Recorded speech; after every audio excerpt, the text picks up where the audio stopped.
യുദ്ധത്തിൻ്റെ ഏറ്റവും പുതിയ വിവരങ്ങൾ നമുക്ക് ന്യൂസ് ഡെസ്കിൽ നിന്ന് കിട്ടേണ്ടതുണ്ട്. ഏതായാലും അമേരിക്കൻ പ്രസിഡന്റ് ഡൊണാൾഡ് ട്രംപ് ഒരു മേജർ കോമ്പാക്ട് ഓപ്പറേഷനിൽ US തുടക്കം കുറിച്ചിരിക്കുന്നു എന്ന് വ്യക്തമാക്കിയിട്ടുണ്ട്. ഒരു ശക്തമായ ഒരു ആക്രമണ പദ്ധതിക്ക് അമേരിക്ക തുടക്കം കുറിച്ചു എന്ന് വ്യക്തമാക്കിയിട്ടുണ്ട്. അതോടൊപ്പം തന്നെ ഇസ്രായേലും തങ്ങൾ മിസൈൽ ആക്രമണം ഇറാനെതിരെ നടത്തിയെന്ന് സ്ഥിരീകരിക്കുന്നു. അതോടൊപ്പം തന്നെയാണ് ഇറാൻ്റെ റവല്യൂഷണറി ഗാർഡുകൾ പറയുന്നത് ആദ്യം തങ്ങളും ഈ ഘട്ടത്തിൽ തിരിച്ചടിച്ചിട്ടുണ്ട്. Large scale waves of retaliatory missiles എന്ന പ്രയോഗം അവർ ഉപയോഗിക്കുന്നു. അതായത് വലിയ തോതിലുള്ള പ്രതികാര മിസൈലുകൾ എന്ന തരത്തിൽ തിരിച്ചടിക്കുന്നു. ഡ്രോണുകൾ ഉപയോഗിച്ചുള്ള ആക്രമണം അവിടെ നടക്കുകയും ചെയ്യുന്നു.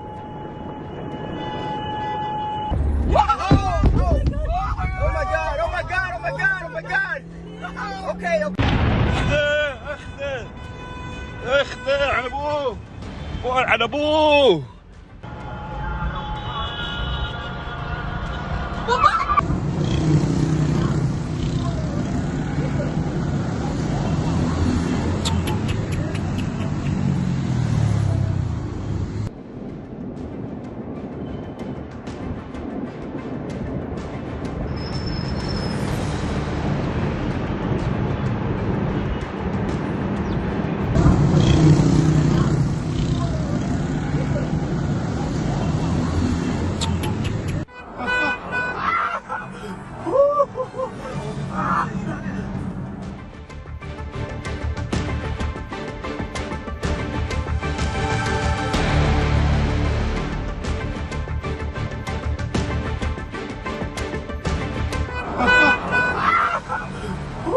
യെസ്, അതാണ് യുദ്ധത്തിൻ്റെ ഏറ്റവും പുതിയ ദൃശ്യങ്ങൾ നമ്മൾ കണ്ടുകൊണ്ടിരിക്കുകയാണ്. എന്നോടൊപ്പം ന്യൂസ് ഡെസ്കിൽ നിന്ന് അജയ് ചേരുന്നു. അജയ്, ഇപ്പോൾ കിട്ടുന്ന ഏറ്റവും ഒടുവിലെ വിവരങ്ങൾ വെച്ച് നോക്കുമ്പോൾ ബഹ്റിനിൽ സ്ഫോടനം നടന്നതിൻ്റെ വിവരങ്ങൾ കാണുന്നു. അതോടൊപ്പം ഗൾഫ് പ്രദേശങ്ങളിലേക്ക് ആക്രമണത്തിൻ്റെ സൂചനകൾ വരുന്നു. ഗൾഫ് സ്റ്റേറ്റ്സിൽ ആക്രമണത്തിൻ്റെ ശബ്ദങ്ങൾ കേൾക്കുന്നു എന്ന് പറയുന്നു. ബഹ്റിനിലാണ് ഏറ്റവും ഒടുവിൽ ആക്രമണം ഉണ്ടായതായി വിവരങ്ങൾ വരുന്നത്. ഒപ്പം തന്നെ UAE ഒരു കാര്യം വ്യക്തമാക്കിയിരിക്കുന്നു. ഇറാനിയൻ അറ്റാക്കിൽ തങ്ങൾക്കും പ്രതിരോധിക്കേണ്ട സാഹചര്യം വന്നാൽ അത്തരം ഒരു നീക്കം ഉണ്ടാകും എന്ന് പറയുന്നു. എമിറേറ്റ് ഡിഫൻസ് മിനിസ്റ്റർ ആണ് ഈ പ്രഖ്യാപനം നടത്തുന്നത്. എയർ ഡിഫൻസുകൾ അവിടെ successfully interrupted A number of Iranian ballistic missiles എന്നാണ് UAE വ്യക്തമാക്കുന്നത്. അപ്പോൾ പശ്ചിമേഷ്യയിൽ വീണ്ടും ഒരു യുദ്ധ സാഹചര്യം, പൂർണ്ണമായ ഒരു യുദ്ധത്തിലേക്ക് ഈ കാര്യങ്ങൾ നീങ്ങും എന്നാണോ കരുതേണ്ടത്? തീർച്ചയായിട്ടും പൂർണ്ണമായിട്ടുള്ള തോതിലുള്ള ഒരു യുദ്ധത്തിലേക്ക് കാര്യങ്ങൾ പോകുമോ എന്നുള്ള ശക്തമായിട്ടുള്ള ആശങ്ക നിലവിലെ സാഹചര്യത്തിൽ നിലനിൽക്കുന്നുണ്ട്. UAE മാത്രമല്ല, ബഹ്റൈൻ അടക്കം ഇപ്പോൾ ഇറാന്റെ ഇത്തരത്തിലുള്ള ആക്രമണങ്ങൾക്ക് സ്വയം പ്രതിരോധിക്കാൻ തങ്ങൾക്ക് അവകാശമുണ്ടെന്ന് പറഞ്ഞുകൊണ്ട് രംഗത്തെത്തിയിട്ടുണ്ട്. അബുദാബിയിൽ ഉൾപ്പെടെ മരണങ്ങൾ ഇപ്പോൾ നിലവിൽ റിപ്പോർട്ട് ചെയ്തിട്ടുണ്ട്. ഒരാൾ അബുദാബിയിലുള്ള ഈ ആക്രമണത്തിൽ കൊല്ലപ്പെട്ടു എന്നാണ് അറിയാൻ സാധിച്ചിട്ടുള്ളത്. 5 ഗൾഫ് മേഖലയിലുള്ള രാജ്യങ്ങൾക്ക് നേരെയാണ് ഇറാൻ ആക്രമണം നടത്തിയത്.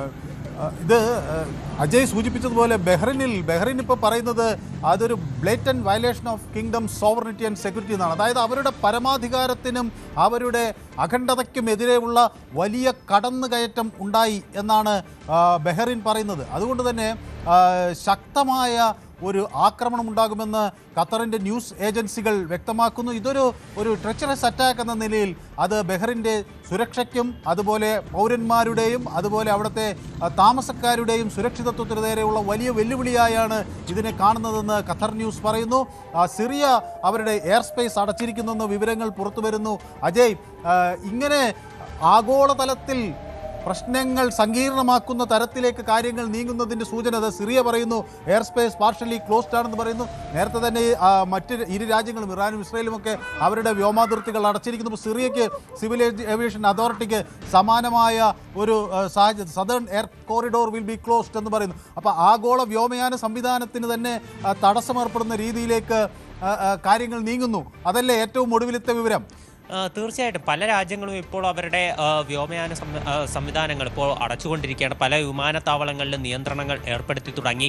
ഇപ്പോൾ നമ്മൾ ഏറ്റവും പുതുതായിട്ട് നോക്കുകയാണെങ്കിൽ UAEയും അവരുടെ വ്യോമയാന സർവീസുകൾക്ക് നിയന്ത്രണം വരുത്തി തുടങ്ങിയിട്ടുണ്ട്. മൊത്തം സൗദി അറേബ്യ, അതുപോലെ കുവൈറ്റ്, ബഹ്റൈൻ, അബുദാബി, UAE തുടങ്ങിയിട്ടുള്ള രാജ്യങ്ങളിലാണ് നിലവിൽ ഇറാൻ ആക്രമണം നടത്തിയതായിട്ട് നമുക്ക് സ്ഥിരീകരിക്കാനാകുന്നത്. ഇതിൽ നമ്മൾ നേരത്തെ സൂചിപ്പിച്ചതുപോലെ തന്നെ ബഹ്റൈനിലാണ് US-ന്റെ വലിയൊരു സൈനിക താവളം സ്ഥിതി ചെയ്യുന്നത്. US-ന്റെ 5ാം കപ്പൽപ്പട അവിടെയാണ് സ്ഥിതി ചെയ്യുന്നത്. അവരുടെ ഒരു നാവിക താവളം തന്നെ ബഹ്റൈൻ കേന്ദ്രീകരിച്ച് സ്ഥിതി ചെയ്യുന്നുണ്ട്. അപ്പോൾ ഇവിടേക്കാണ് ശക്തമായിട്ടുള്ള ഒരു മിസൈൽ ആക്രമണം. അതാണ് അജയ്. അതോടൊപ്പം തന്നെ അബുദുബായിൽ അജയ് നേരത്തെ സൂചിപ്പിച്ചല്ലോ, ഒരാൾ കൊല്ലപ്പെട്ടതിന്റെ വിവരങ്ങൾ വരുന്നു. UAE നിരവധി ഇറാനിയൻ മിസൈലുകൾ തടയുന്നു എന്ന് പറയുന്നു. UAEയിൽ അതായത് അബുദാബിയിൽ ഒരാൾ കൊല്ലപ്പെട്ടതിൻ്റെ ഏറ്റവും ഒടുവിലത്തെ വിവരങ്ങൾ വരുന്നു. അപ്പോൾ UAE പറയുന്നത് ഇത് അവരുടെ ദേശീയ ഐക്യത്തിനും ദേശീയ പരമാധികാരത്തിനും നേരെയുള്ള ഒരു അറ്റാക്കാണെന്ന് പറയുന്നു. ഒരു അന്തർദേശീയ ആഗോള നിയമങ്ങളുടെ ലംഘനമാണെന്ന് പറയുന്നു.